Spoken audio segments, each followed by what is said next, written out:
আজ আপনাদের আমি ঘুরে দেখাবো উত্তর পূর্ব ভারতের প্রবেশদ্বার আসামের গুয়াহাটি শহর, আর দর্শন করাবো কামাখ্যা মন্দিরের। নিয়ে যাব আসামের পুরনো রাজধানী শিলংয়ে।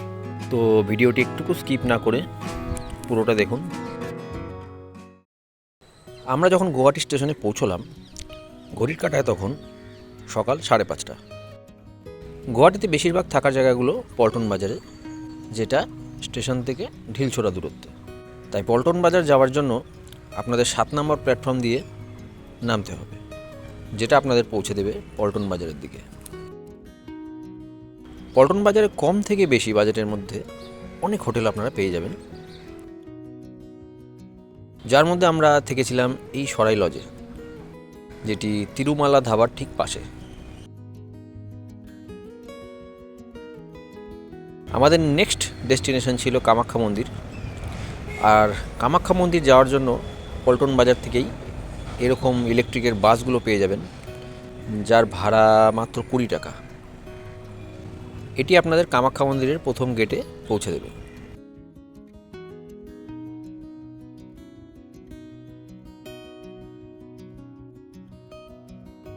প্রথম গেটের কাছে নেমে আমরা উঠে পড়লাম আরেকটি বাসে, যেটা আমাদের পৌঁছে দিয়েছিল মন্দির অবধি। এটারও ভাড়া ছিল 20 টাকা।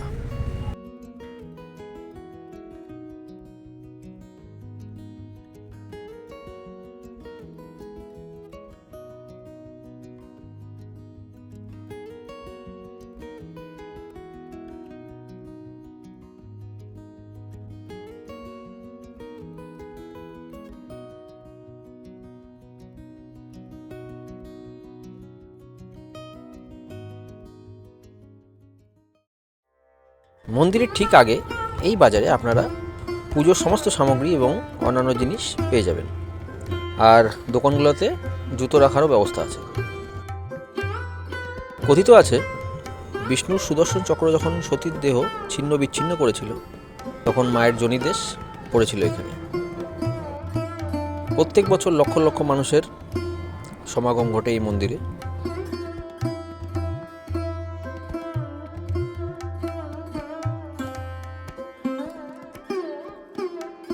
সংস্কৃত শব্দ কামাখ্যার অর্থ হলো ইচ্ছা, তাই মা কামাখ্যা হলেন ইচ্ছা পূরণের দেবী।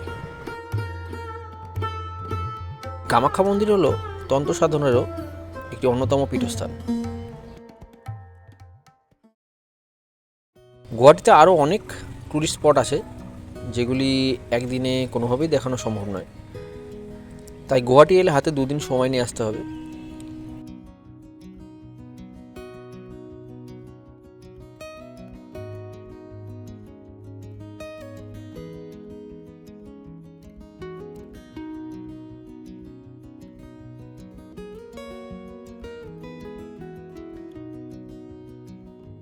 এটি হলো সদ্য নির্মিত কুমার ভাস্কর বর্মা ব্রিজ, যেটি সাউথ গুয়াহাটি এবং নর্থ গুয়াহাটিকে কানেক্ট করে।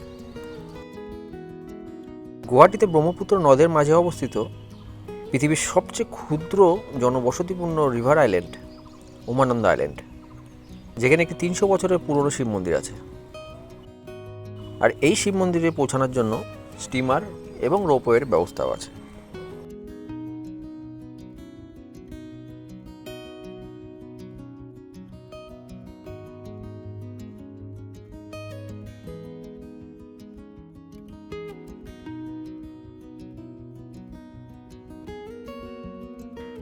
সন্ধ্যাবেলা পল্টন বাজারের রাস্তায় বেরোলে নানা রকম খাবারের দোকান আপনারা পেয়ে যাবেন।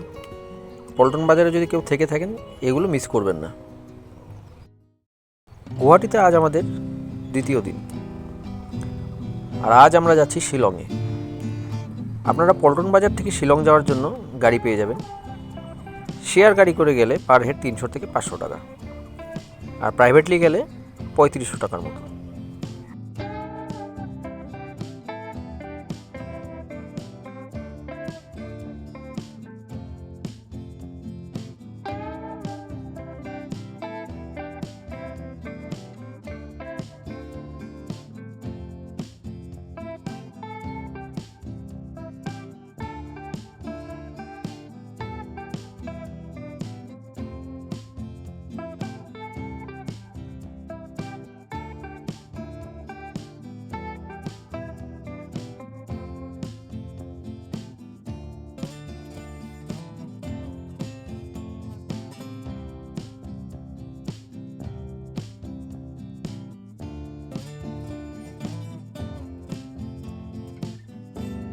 এটি হলো ইউমিয়াম লেক, যা শিলং থেকে প্রায় 15 কিলোমিটার আগে অবস্থিত। 1960 সালে ইউমিয়াম লেকের উপর ড্যাম বানানোর জন্য এটি তৈরি করা হয়েছিল।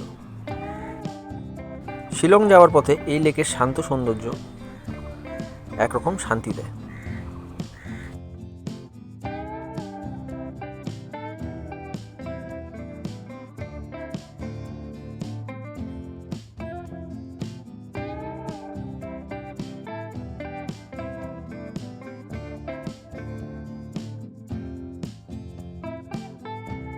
এখন আমরা যাচ্ছি শিলং ক্যান্টনমেন্টের মধ্যে দিয়ে। এখানকার ওয়াল পেন্টিংগুলো দেখুন, সত্যি প্রশংসনীয়।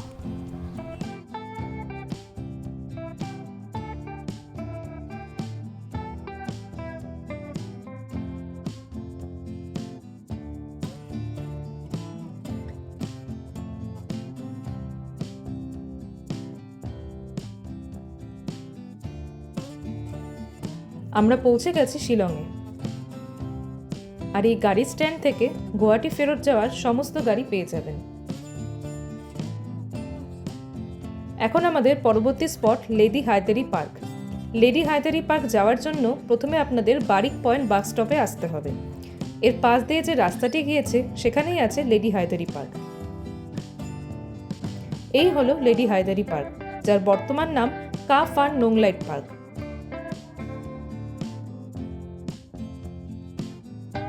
এখানে সমস্ত টিকিটের প্রাইস রেট দেওয়া আছে। আমরা চলে এসেছি লেডি হায়দারি পার্কের ভেতরে। পার্কটির নামকরণ করা হয়েছিল লেডি হায়দারির নামে, যিনি ছিলেন আসামের প্রথম গভর্নর স্যার মোহাম্মদ আকবর হায়দারির স্ত্রী। পরবর্তীকালে পার্কটির নামকরণ করা হয় কা ফান নোংলাইট পার্ক, যেটি ফ্রিডম ফাইটার ফান নোংলাইটের নামে নামকরণ করা হয়।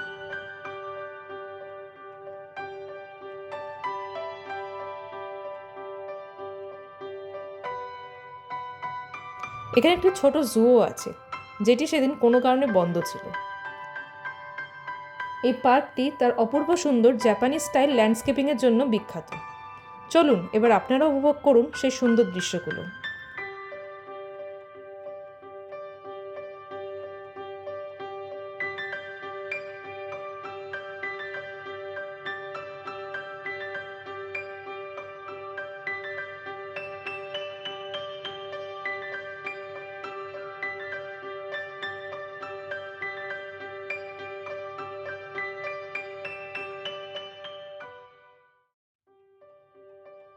পাশে একটি পুকুর আছে, যেখানে প্রচুর মাছও আছে।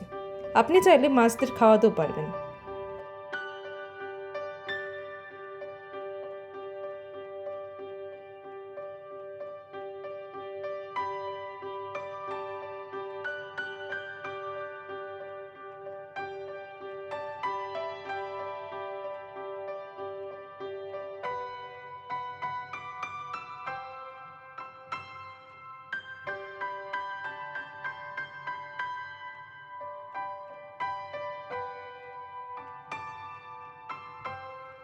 এখানে বাচ্চাদের জন্য একটি প্লেয়িং এরিয়াও আছে।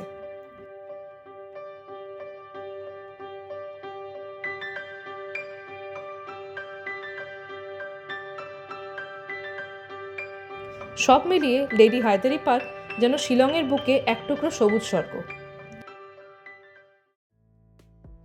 এবার আমাদের ফিরে যাওয়ার পালা। সময় কম থাকায় বাকি স্পটগুলো ঘুরে দেখানো সম্ভব হলো না। তবে আপনারা অবশ্যই সময় নিয়ে আসুন আর গুয়াহাটি আর শিলং ঘুরে দেখুন। কথা দিচ্ছি, জায়গাগুলোর সৌন্দর্য আপনাদের অবাক করবেই। আর ভিডিওটি ভালো লাগলে অবশ্যই লাইক আর শেয়ার করবেন। আবার দেখা হবে নতুন কোনো ভিডিওতে। ভালো থাকবেন।